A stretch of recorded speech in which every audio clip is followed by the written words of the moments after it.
Dzień dobry, assalamu alaikum, ciao, konnichiwa, good morning, namaste. How are you today? Hope you're well.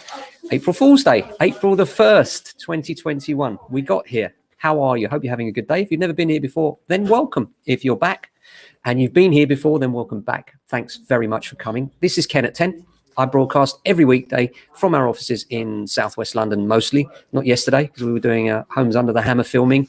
And let you know when those episodes come out. We talk about property every day and talk about the market, what's going on and how things are, sales, rentals, and just generally stuff, really. How are you today? I hope you're well. Here in Southwest London, the weather is sunny, a little bit overcast, not quite as bright as it was earlier in the week, but it's looking quite good. Let's hope it stays that way for the bank holidays. I don't think it will. One of the things that people expect on a bank holiday is that we'll be busy, and our experience is that generally we're not. People tend to stay at home with families, so it's not quite as busy as you might expect for a estate agency. It's actually in the week following that we find we get a bit busier. So, news today. The hottest local property markets have been revealed by Zoopla, and Zoopla has identified the fastest moving markets in England and Wales, with coastal locations and commuter towns, including Medway in Kent and Bridgend, proving popular. 3-bedroom semi-detached properties are the fastest moving type of property on the market, and properties with a tag of between £150,000 and £200,000 are being snapped up the quickest. Gosh, that seems a low price to us here in London. Wigan is the fastest place to sell a home in England and Wales, with a typical property selling in 26 days. The research revealed that's 18 days quicker than the average across England and Wales, where homes sold would typically take 44 days to go under offer. Zoopla suggested that Wigan is appealing to buyers due to good transport links and lower prices than nearby Manchester. Waltham Forest is the fastest moving market in London, with an average selling time of only 35 days.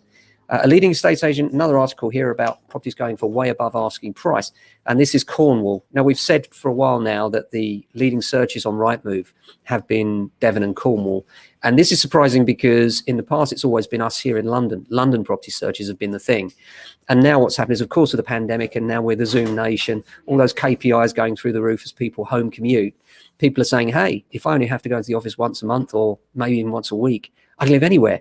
And they take advantage of that, both nationally and indeed internationally as well. Some people are going overseas and commuting back and forth when they need to.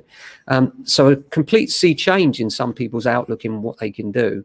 I'll be really intrigued and will report to you regularly on what's happening here in London, because as the London market unlocks, we've already found a slight uptick in prices, and we suspect that will continue to happen as London unlocks and people go back to their working routines, because as much as we are now the Zoom Nation, it's not going to happen for everybody. And some of us, believe it or not, like coming into the office. I certainly do. It's nice to come into the office, have a bit of banter with the colleagues, you know, the idea of being in your lounge, just sitting there remotely, Zooming away, not quite the same thing. So I feel very privileged to work with my fantastic bunch of colleagues. And my colleague just said to me that she has, today is her birthday of James Alexander. She started work here on the 1st of April, 19 years ago. Can you believe that? She's been with us for 19 years. Well done, Kelly. Apart from that, we're finding that the market generally starting to pick up on lettings. As I said, what we're finding is that as the London market opens up, so tenants need to come down or up, depending on where they're living at the moment, in order to find somewhere to commute from that's more local to London. And as London unlocks, this will be more and more the story, we suspect. In the meantime, prices are still quite subdued, especially on the rental market, and therefore, you know, you can snag yourself a really good bargain if you're looking to rent a property right now. So really good time to be looking if you're a tenant. If you're a landlord, you need to be realistic on those rents to get them away. That's really important right now. So apart from that, I hope you have a fantastic bank holiday. We'll be back after the holidays on Monday. I've just released today's podcast, and this week, the Property Buyers and Sellers podcast, we're talking all about questions you should be asking on a viewing, what you should be asking your estate agent if you're looking for a property. And I hope you enjoy that. It's called the Property Buyers and Sellers podcast. You can find it under Ken Humes podcast and whatever provider you use. That's on iTunes and the like. And I hope you have a fantastic bank holiday. We'll be back with you on Tuesday for the next show for another Ken at 10. Obviously, we're closed tomorrow for bank holiday, reopen on Saturday, and then back with you on the Tuesday. So have a fantastic day and an even more super bank holiday, and we'll see you then. Stay safe and take